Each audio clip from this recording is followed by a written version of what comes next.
Hi everyone. Mm, We have seventh chapter of this Indian economic development NCERT. It is a very small topic and very simple and lucid topic: environment and sustainable development. What is environment? How it is related to economic growth, and what is the way forward of sustainable development? That is the main agenda of this chapter. Through this chapter, we will we will be looking at, firstly, this chapter will deal with what are the functions and role of environment. Along with that, what is the state of India's environment, and the third one is the steps and strategies to achieve sustainable development. We know we have achieved economic growth. We are growing at the fastest growing economy in the world, but at the same time this economic development has came at some cost. The cost of environmental quality, environmental degradation, pollution, these are all kind of distresses which are happening in the environment. The adverse consequences of past developmental path on our environment and consciously choose a path of sustainable development. जो adverse impact हुआ है पिछले हमारे environmental activities, economic activities का environment पे, हमें उसको कैसे तो भी चेंज करना है. We need to have a corrective path and we need to move on a path of sustainable development. शाश्वत विकास जिसे बोलते हैं, सस्टेनेबल डेवलपमेंट, उसकी तरफ हमें बढ़ना है. So first is what is environment and इसके रोल फंक्शंस क्या है वो हम देखेंगे. Environment is defined as a total planetary inheritance. Everything, the totality of all resource, everything which is surrounding or you, including you, हमें पकड़ के जो हमारे आजू बाजू में है उसको सबको environment बोलते हैं. And environment has two types of factor: biotic factors and abiotic factors. The biotic factors involve all the living beings. The abiotic factors include all non-living organisms. So this is the definition of environment. Everything surrounding us, including us. This is what is environment. So there is interrelationship between the biotic and the abiotic factors in the environment. This both, there is having a linkage of between biotic and abiotic, and this linkages is what keeps the environment sustaining. Then what is the function of environment? Environment performs four critical functions. The first function, it supplies the resources. All the renewable, non-renewable resources through which we generate energy they all come from the environment. So the first and foremost important role of environment is to supply the resources for the betterment, for the existence of the living beings. Second is it assimilates waste.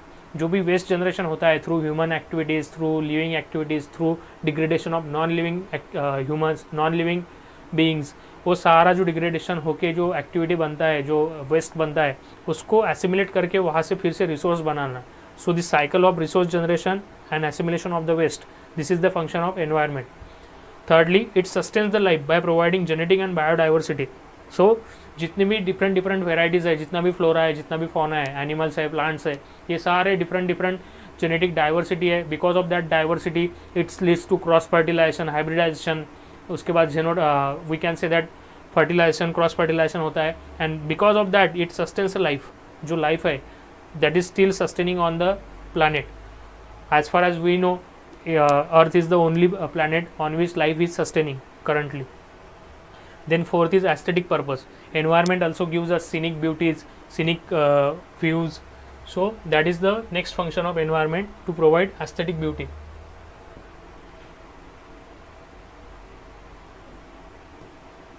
But because of the economic crisis, whatever after industrialization there was rapid progress in the economic activities. That economic activities came at a cost of environment, and that has led to environmental crisis. So the rising population of the developing world and affluent consumption of and production standards of the developed world, both developed world and developing world, both have contributed to the environmental crisis. Developing world की population बहुत ज़्यादा बढ़ रही है. Because of population, that has created pressure on the environment. And the developed world है, इसका consumption pattern बहुत ज़्यादा चेंज हो गया है. पहले बेसिक नेसेसिटी वाले कंजम्पशन करते थे, अभी लग्जरी गुड्स भी चाहिए. अभी हमें पहले हैंड पंप पे भी चलता था, हैंड पंखे पे भी चलता था. Now we are demanding motors, we are demanding AC. So the consumption pattern has become much higher, affluent, and that is leading to toxicity production. Toxic gases are produced, and that is leading to environmental degradation. So the resource generation capacity जितनी है environment की, उससे ज़्यादा waste produce हो रहा है. So that is leading to imbalance between the resource and the waste. जितना waste generate हो रहा है उतना एब्सॉर्ब भी नहीं हो रहा है और नए रिसोर्सेज नहीं बन रहा है. There is one concept called as absorbing capacity. It is the capacity of the environment कि जितना वेस्ट प्रोड्यूस हो रहा है उसको एसिमुलेट करके उससे फिर से रिसोर्स जनरेशन करना है. You must have learned about rock cycle और phosphorus cycle in your geographic classes कि कैसे वेस्ट को एसिमुलेट होता है, उसका लिथिफिकेशन होकर रॉक बनता है. यही रॉक जब इसका डिग्रेडेशन होके जो भी सॉइल बनेगी ये सॉइल्स का फिर लिथिफिकेशन होकर रॉक बनता है. So this is a continuous process कि जो वेस्ट बनेगा उसको एसिमुलेशन होगा और वो एसिमुलेटेड वेस्ट से फिर से रिसोर्स जनरेशन होगा. So this absorbing capacity of the environment, ये जो एबिलिटी है टू हैंडल द वेस्ट, उससे ज़्यादा वेस्ट प्रोड्यूस हो रहा है. दैट्स वाई वी सी कचरे के डिग हम रास्ते में देख सकते हैं कि बहुत ज़्यादा कचरे के डिग लग चुके हैं because it is beyond the absorbing capacity of the environment. Development has polluted and dried up the rivers and other aquifers. हमने देखा है कि इंडस्ट्री के बाजू में जो भी रिवर थी उसको नाला बनने में ज़्यादा दिन नहीं लगती है. जो भी रिवर इंडस्ट्री का जो भी पोल्यूटेड वाटर है वो रिवर में छोड़ा दिया जाता है. उसके वजह से after some time the living beings जो भी वहाँ पे लाइफ थी वो डिस्ट्रॉय हो जाती है. After some days it becomes a nala and it may end up drying. हमने कितने सारे रिवर्स और रिवुलेट्स देखे हैं कि वो अभी ड्राई हो चुके हैं which once they are flourishing as a rivers और रिवुलेट्स. सो ग्लोबल वार्मिंग ये कंसेप्ट आप सबको पता है. It is gradual increase in the average temperature of the lower atmosphere because of increase in the green house gases. जो lower atmosphere है उसका जो ग्रेजुअल टेम्परेचर बढ़ते बढ़ते जाता है because of green house gases, इसको बोलते हैं ग्लोबल वार्मिंग और green house gas effect. It is majorly human induced because of the burning of fossil fuels and deforestation. जो भी फॉसिल फ्यूल हम बर्न करते हैं उसमें से CH4 मीथेन मिलता है, उसके बाद CO2 मिलता है, SOx मिलता है, NOx मिलता है. So all this gases can lead to global warming along with deforestation. Deforestation से क्या होता है, जो भी कार्बन स्टोर्ड रहता है CO2 या फिर ऑर्गेनिक कार्बन जो प्लांट में स्टोर रहता है, अगर हमने प्लांट काट दिया, डिफॉरेस्टेशन कर दिया तो this carbon will be released in the environment. और वो जो रिलीज हुआ कार्बन रहेगा that will react with oxygen and will form CO2 and that CO2 can lead to global warming. So the major two reasons for global warming are burning of fossil fuels and deforestation. We can say that the atmospheric temperature has risen by 1.1 Fahrenheit or 0.6 degree in the past century. Along with that, it has led to due to global warming क्या क्या हुआ है, melting of polar ice हुआ है, disruption in the drinking water हुआ है, coastal flooding आने लग गया है irregular rainfall की वजह से. अलॉन्ग विद दैट इकोलॉजिकल निश डिसअपियर हो चुके हैं, पहले पुराने वाले नए नए डिसीजेस आ रहे हैं, ट्रॉपिकल स्टॉर्म्स आ रहे हैं. The factors which are leading to contributing to global warming are the coal and petroleum products. Deforestation हो रहा है, मीथेन गैस का रिलीज हो रहा है through agriculture and animal waste. जो भी राइस पैडी फार्मिंग रहती है उसमें से भी मीथेन जाता है, जो एनिमल वेस्ट रहता है उसमें भी मीथेन रहता है. To deal with the global warming, we have made one protocol called as Kyoto Protocol to deal with global warming. So this is the concept of global warming and how it is impacting environment.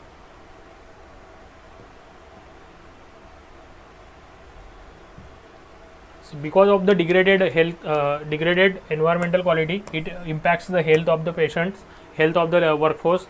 We have seen that many newer diseases are coming which are zoonotic in origin, they are shifting from animals to the humans, like we have seen Zika virus. Along with that, now we had a major pandemic of COVID that is also somewhat has links with the Wuhan wet market. So global warming and ozone depletion, this kind of adverse reactions are happening because of the economic growth or unnecessary economic development which is taking place, and that is coming at the cost of environmental degradation. The opportunity cost of negative environmental impacts are high because we are not focusing enough on the environmental sustainability or environmental conservation, and we are blindly following economic growth. That is leading to an opportunity cost. आज हम देख रहे हैं कि global warming से कैसे temperature 50 degrees touch कर रहा है. We need to have continuous AC in our room. We can not go बाहर भी गए तो due to sunlight we can have chances of having skin cancer etcetera. Majority of the lifes are under threat. Mass extinction हो रहे हैं, polar ice melt हो रहा है, कहीं सुनामी आ रहा है तो कोई ड्राई अप रह रहा है, कहीं बहुत ज़्यादा बारिश गिर रही है तो कहीं पानी की बूंद भी नहीं मिल रही है. These are extreme episodes, and all these are happening because we are just focusing on the economic growth, not focusing on environment conservation. And these the negative cost of the negative opportunity cost of environment impacts are very high. Hence we need to focus more on the environment conservation along with economic development.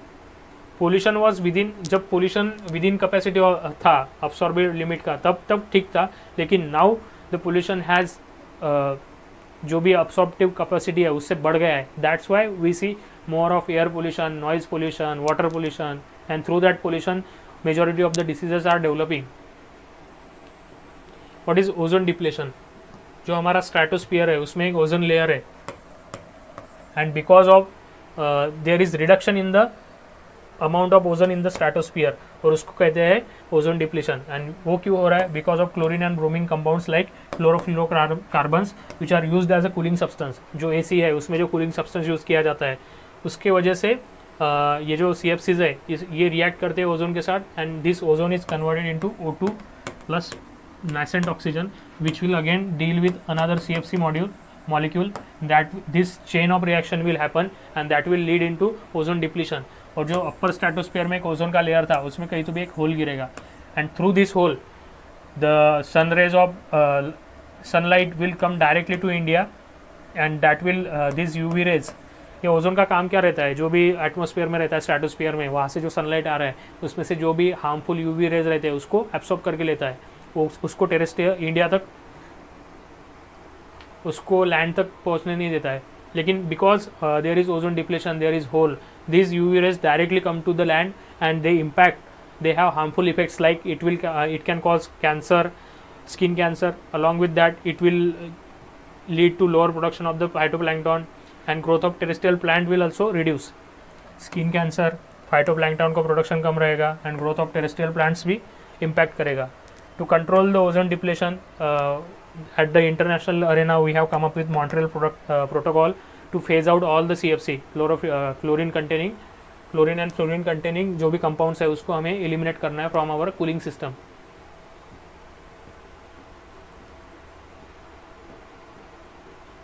ये देखो जो भी rivers थे, Damodar valley, हमारे we know Damodar river के around all the industrial activities were happening, and because of that now all the polluted water is sent to the Damodar river, and it has lead to ecological disaster in that region.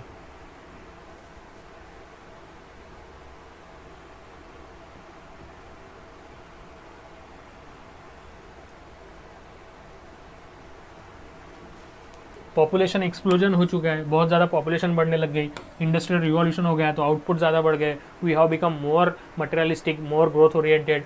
उसके वजह से demand for resources for both production and consumption went beyond the carrying capacity, beyond the regeneration of resources, and that lead to pressure on the absorptive capacity. Resource generation कम हो गया लेकिन waste generation बहुत ज़्यादा बढ़ गया है, and that is leading to imbalance कि रिसोर्स की डिमांड बहुत बढ़ गई और एब्सॉर्प्टिव कैपेसिटी कम हो गई, बियॉन्ड द एब्सॉर्प्टिव कैपेसिटी हो गई है. That is what leading to imbalance in the environment. So increased demand from environmental resources and services, but their supply is limited. We know everything in environment is very much limited. The non-renewable sources are very limited, but their demand is increasing. Fossil fuels have very limited demand, very limited supply, but their demand is continuously increasing. And that demand supply gap is leading to environmental crisis. Now India की environment की कैसी है? India has abundant and natural resources of rich quality of soil, hundreds of river and tributaries, then lush green forests, plenty of mineral deposits. India में ये सारा है. India का geographic expansion इतना है कि हमें बहुत ज़्यादा रिवर्स भी मिलेंगे, छोटा नागपुर प्लेटू में बहुत ज़्यादा मिनरल रिसोर्सेज भी मिलेंगे, नॉर्थ ईस्ट में हिमालयाज में या फिर सह्याद्री में बहुत ज़्यादा फॉरेस्ट भी मिलेंगे. So India has a diverse natural resources. Because of this many of the activities are flourishing in India, like cultivation of cotton, then textile industry, then forest produce, then iron and smelting industries. These are all dependent on the natural resources. जो भी India की activity है, this is dependent on the natural resources. So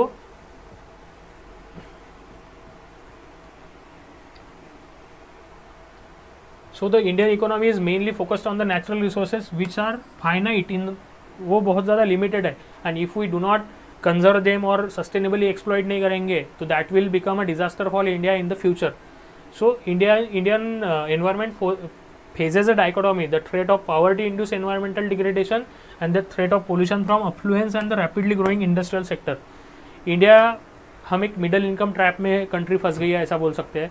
India में poverty है eight one stage, और दूसरी जगह पे हम देखेंगे कि बहुत ज़्यादा मिलीनियर बिलियनियर भी इंडिया में ही है.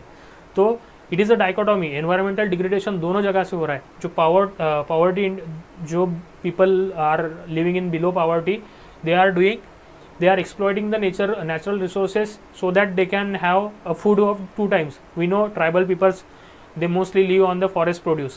So because of that the poverty induced environmental degradation भी हो रहा है. हम देखेंगे कि धारावी की स्लम एरिया है, वहाँ पे बहुत ज़्यादा ओवर क्राउडेड लोग रहते हैं, वहाँ सैनिटेशन की फैसिलिटीज़ हम देख रहे हैं कैसा है. तो बिकॉज ऑफ दैट वहाँ का एनवायरमेंटल एंडेंजर हो रहा है. सो पॉवर्टी की वजह से भी एनवायरमेंट का डिग्रेडेशन हो रहा है. At the same time affluent community की वजह से भी हमारा एनवायरनमेंट डिग्रेड हो रहा है because of there industrial factories, जो भी उनका मैन्युफैक्चरिंग एक्टिविटीज़ रहेंगी, जो भी उनका एसी है, घर के जो भी प्रोडक्ट्स है, उसकी वजह से एनवायरमेंटल डिग्रेडेशन हो रहा है. सो इंडिया हैज़ अ डाइकोटॉमी. गरीब लोगों की वजह से भी हो रहा है और अमीर लोगों की वजह से भी हो रहा है. So we need a holistic plan to control the environmental degradation from both the sides. India में क्या क्या थ्रेट है? थ्रेट ऑफ पोल्यूशन फ्रॉम इस पे एयर पोल्यूशन है, वाटर कंटेमिनेशन है, सॉइल इरोजन है, डिफॉरेस्टेशन है, wild life extinction are all the threats related to environmental degradation. इसमें लैंड डिग्रेडेशन का भी आएगा, बायोडाइवर्सिटी लॉस, एयर पोल्यूशन, ये सारे different forms of environmental stress है. There is nothing to understand in this, you can go through quickly through this.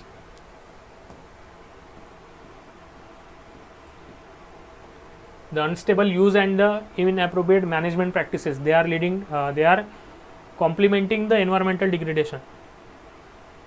So what is Chipko or Apiko movement? So these are the conservation movements led by the people. So tree cutting हो रही थी, उसको कम करने के लिए लोग क्या करते थे, उसको जाके हक करते थे. तो Chipko movement was started in somewhere in the Uttarakhand in the Garhwal Himalayas, and Appiko movement was started in the Karnataka Salkani forest of Sirsi district. So उसके क्या हुआ कि उन्होंने जो भी एडमिनिस्ट्रेटिव सेटअप वहाँ पे इंडस्ट्री सेट करने वाला था, तो उनको they had made them realise that कि तुम इसको ट्री को कट नहीं कर सकती है, because of that there can be many adverse reactions. So this kind of Chipko और Appiko movements can be used in all the essay related material as well.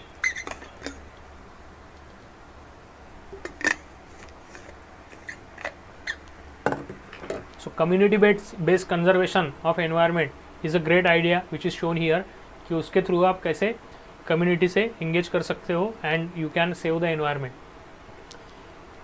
So land degradation is one of the major factor of environmental stress. उसके क्या क्या reasons हो सकते हैं हम देख सकते हैं. It is due to deforestation. जो भी लैंड है उसके ऊपर पहले इसके ऊपर पहले प्लांट्स थे, तो जो भी इरोजन एक्टिविटीज़ है वो ज़्यादा फास्ट पेस पे नहीं होती थी. अभी इनको कट कर दिया तो लैंड वैसी है, तो यहाँ का जो इरोजन एक्टिविटी है दैट विल स्पीड अप, इसकी स्पीड बढ़ जाएगी, may be due to air, water, running water. इसकी वजह से लैंड डिग्रेडेशन अच्छे से बहुत ज़्यादा फास्टली होगा. Secondly unsustainable fuelwood and fodder extraction. जो भी इस पे ट्रीज थे सेम है, कटिंग हो रहा है. फॉडर जो भी कैटल है वो बहुत ज़्यादा घास वगैरह खा रहे हैं, तो land will get expose and उसकी वजह से डिग्रेडेशन होगा. Then shifting cultivation. हमने पढ़ा है कि शिफ्टिंग कल्टीवेशन क्या रहता है कि एक जगह पे अगर हम खेती कर रहे हैं, वो जगह को थोड़ी 1-2 साल के बाद चेंज करना, दूसरी जगह पे जाना. बिकॉज ऑफ दैट हमें फॉरेस्ट क्लियर करना पड़ रहा है, ट्रीज़ को कट करने पड़ रहे थे, and that is leading to land degradation. Then encroachment in to the forest land. जो भी कंपनीज है वो फॉरेस्ट लैंड को अक्वायर करके वहाँ पे इंडस्ट्री सेटअप कर रहे हैं. देन फॉरेस्ट फायर, इसकी वजह से भी होगा. Then non adoption of adequate soil conservation measures, improper crop rotation. हमने देखा है कि if we are not having crop rotation system, एक के पीछे हम सॉइल ही लेते वाटर इंटेंसिव और न्यूट्रिशन इंटेंसिव क्रॉप्स लेने लग गए, जैसे कि व्हीट एंड राइस, तो over the period of time soil की क्वालिटी डिग्रेड होती जाएगी. So these are few of the reasons for soil degradation. The per capita forest land in the country is only 0.06 Hector against the requirement of 0.47. देख लो per capita कितना कम है हमारे यहाँ पे forest cover. So we need to increase that, we need to pay attention to that, we need to have environmental conservation. It is also showed that soil is being eroded at the rate of 5.3 billion ton per year for the inter excess of the recharge capacity. Recharge capacity से ज़्यादा 5.3 billion ton per year से soil degrade हो रही है. ये हमने आज के लेक्चर में ही देखा था कि India supports approximately 17% of the whole population of the world and 20% of the live stock population and the land is only 2.5% of the world's geographical area. So ये डिनोट करता है कि इंडिया में बहुत ज़्यादा डेंसिटी है, लैंड कम है और उसका यूज़ बहुत ज़्यादा रहेगा, उसका ट्रिमेंडस यूज़ रहेगा and that is what is why it is leading to land degradation, because उसका यूज़ बहुत ज़्यादा है. जो भी नाइट्रोजन, फॉस्फोरस, पोटेशियम जो भी लैंड में रहता है that is beyond their replacing capacity, वो बहुत ज़्यादा लॉस हो रहा है, एटमॉस्फेयर में जा रहा है और सॉइल को रीजनरेटिव कैपेसिटी कम हो रही है, सॉइल की न्यूट्रिशियस वैल्यू कम होते जा रही है. To control this pollution, government has come up with different steps, and one of the step is pollution control board at the central level and at the state level. Central pollution control board and state pollution control board, these are statutory organization. The central CPCB was established in 1974. इसका काम क्या है? To monitor all the environmental degradation activities, pollution related activities and promoting awareness and cleanliness and conservation of the environment. अभी next is air pollution. Land degradation हमने देख लिया, air pollution के बारे में क्या है. The major source of air pollution is from the vehicular exhaust. Vehicular exhaust से जो भी निकलता है CO2, carbon dioxide, carbon monoxide, sulphur dioxide, nitrogen oxide. So ये सारे pollutants are the main reason for air pollution. Along with that, industries and thermal power plants are also contributing. Personal transport हमने देखा है कि 85% of the जो भी vehicles India में नए नए रजिस्टर्ड व्हीकल रहते हैं उसमें से 85% are personal transport, may be 2 wheeler और 4 wheeler and only 15% are the public transport. So because personal transport की वजह से बहुत ज़्यादा डेंसिटी बढ़ गई है of cars, of 2 wheelers and it is leading to more and more exhaust from them. So that is why government is promoting public transport like metro, like we can say city bus, railway. So that is the reason.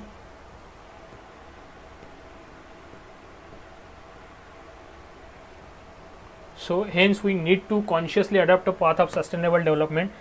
The concern of future generation alone cannot be development last forever.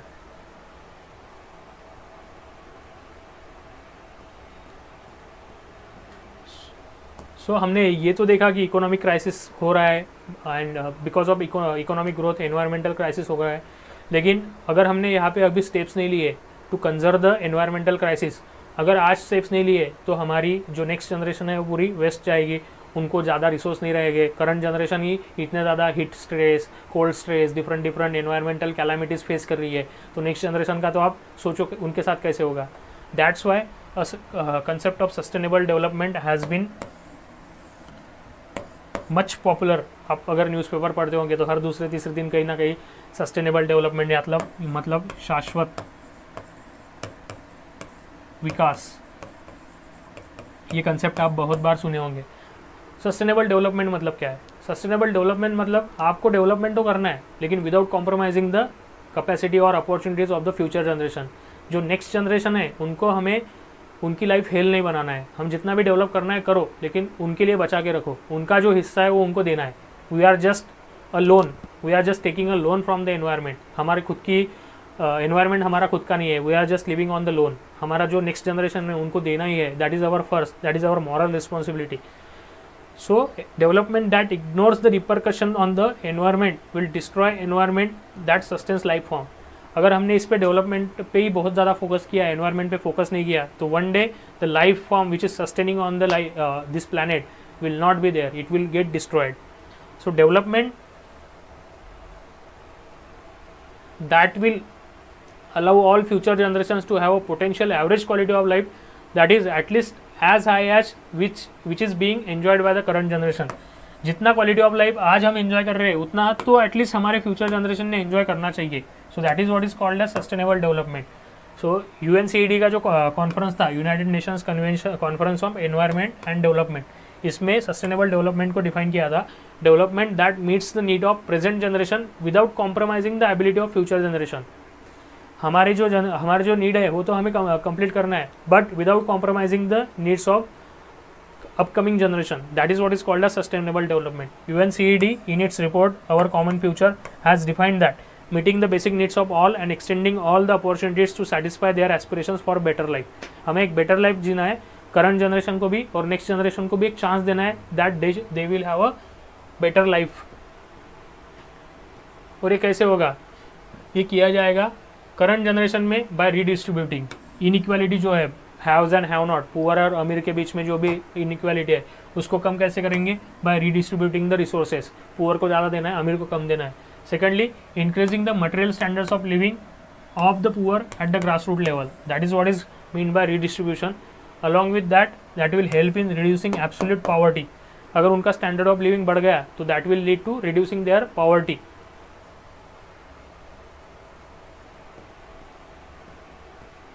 जो Brundtland commission का report था, that emphasis on the protecting the future generation, it talked about sustainable development.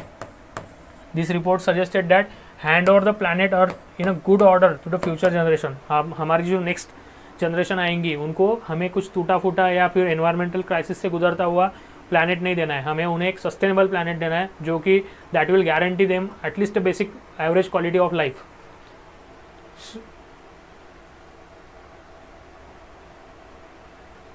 So present generation ने क्या करना चाहिए? How we should enhance the natural and built environment that is compatible with the conservation of natural gases, preserving the regenerative capacity of the world's natural ecological system, avoiding imposition of added cost or risk on the future generation. So इसका है कि हमें limit करना है human population को to a level within a carrying capacity. Carrying capacity मतलब क्या है? किसी भी एनवायरनमेंट या किसी भी हमारे अर्थ की एक कैरिंग कैपेसिटी है कि इसमें कितनी amount of life form can exist, कितनी ज़्यादा पॉपुलेशन यहाँ पे ग्रो कर सकती है, उनके लिए कितने ज़्यादा रिसोर्सेज अवेलेबल है. रिसोर्स जनरेशन और रिसोर्स वेस्ट एसिमुलेशन, इसका एक रेशो आना चाहिए. सो द कैरिंग कैपेसिटी की जितने वो सस्टेन कर सकती है life form in a sustainable way, उसको बोलते हैं carrying capacity. So without exploding our population we need to control our population so that it will be in a caring within caring capacity of our earth.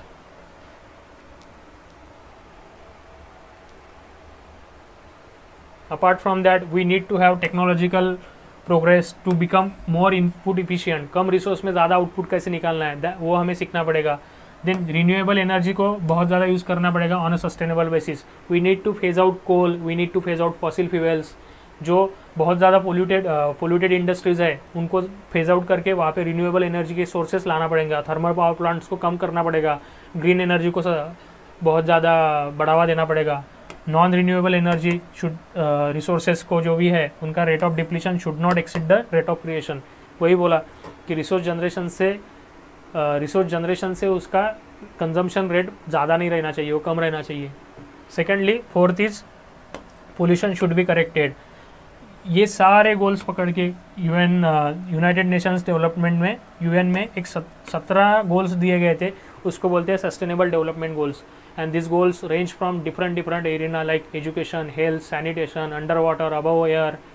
This kind of all different goals are sustainable development goals. They are 17 in nature, 17, and they should be achieved by the year 2030. So it is your homework that you should read about sustainable development goals. क्या क्या 17 sustainable development goals है और उसमें से India की position क्या है, 2030 तक हम उनको अचीव कर पाएंगे कि नहीं, 17 में से कितने अचीव कर पाएंगे, ये सारा आपको होमवर्क है, आपको गूगल करना पड़ेगा.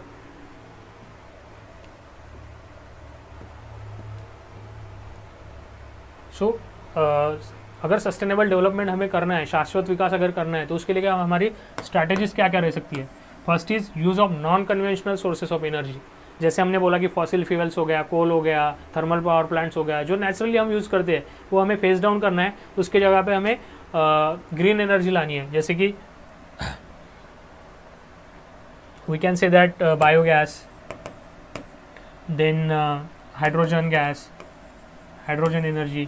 These are all kind of e-energy. We need to increase their consumption and phase out the fossil fuels. LPG, गोबर गैस रूरल एरियाज़ में अगर हमने यूज़ किया तो भी हमारा फॉसिल फ्यूल का कंजम्पशन बहुत ज़्यादा कम होगा. केरोसिन हमने अभी फेज आउट किया है रूरल एरियाज़ में, और we are promoting LPG through Ujjwala scheme, gobar gas through Govardhan scheme. So these are the schemes which will help in reducing the environmental impact, reducing the pollution, air pollution, water pollution. Along with that, it will reduce the deforestation and will help in improving the green cover. So that is what is in urban areas. We can use CNG gas instead of petrol and diesel. The CNG gas has less polluting, उसका pollution इतना ज़्यादा नहीं है. Wind power को use कर सकते हैं. Along with that, solar power को फोटो PV cell से हम we can use solar power because it is renewable source. It is a infinite source. जितना ज़्यादा यूज़ करोगे उसका कुछ एग्जॉस्ट नहीं है. Sun is the exhaustive source of energy. उसको अगर यूज़ किए, along with that mini hydel power plants, बहुत ज़्यादा रिवर्स है इंडिया में, गंगा ब्रह्मपुत्रा. सो ये सारे रिवर्स पे अगर हमने छोटे छोटे मिनी हाइडल प्लांट्स लगाए 25 मेगावाट तक या फिर उससे भी ज़्यादा 25 गीगावाट तक, सो फिर through this plants we can supply the energy to the surrounding villages और सराउंडिंग एरियाज. तो this will become our renewable source of energy rather than depending on the thermal power plants. Then we need to use our traditional knowledge and practices like Ayurveda, Unani, Tibetan and folk systems. इनको अगर use करके हम एक traditional alternative health care system अगर बनाए allopathy को substitute करने, तो the harmful impacts of the pharmaceutical industry, steroid generation की वजह से जो भी इम्पैक्ट्स आ रहे हैं on the vegetables as well as dairy sector along with humans, so उसको हम रिड्यूस कर सकते हैं. एंटी माइक्रोबियल रेजिस्टेंस जो बढ़ रहा है उसको कम कर सकते हैं.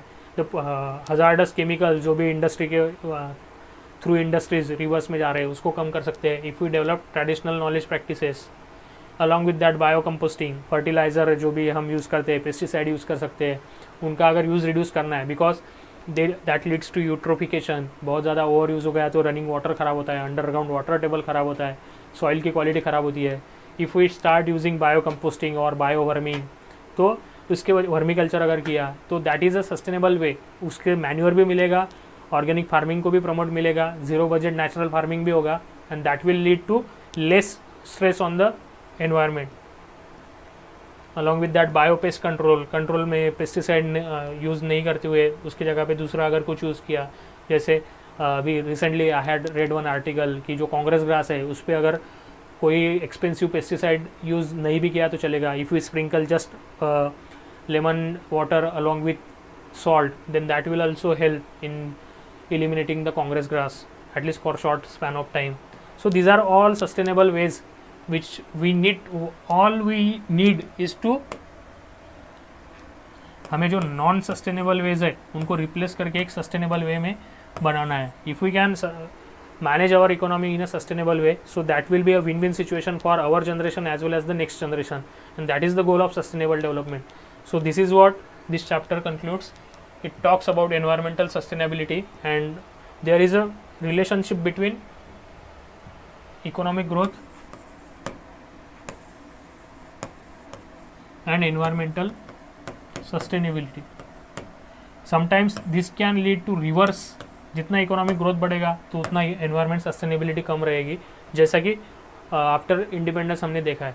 But if we adopt the practices of sustainable development, then we can this both can complement each other. Economic growth भी होगा और एनवायरमेंटल सस्टेनेबिलिटी भी होगी, और we need to achieve this complementary relation rather than achieving some negative relation or inverse relation.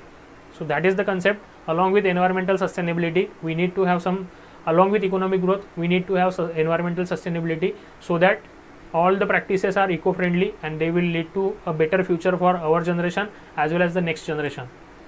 So that was a simple topic on environmental sustainability. We have just one topic left, that is unemployment. We will study about that chapter, that is very important chapter. We will study that in great detail. So till now, bye bye, thank you.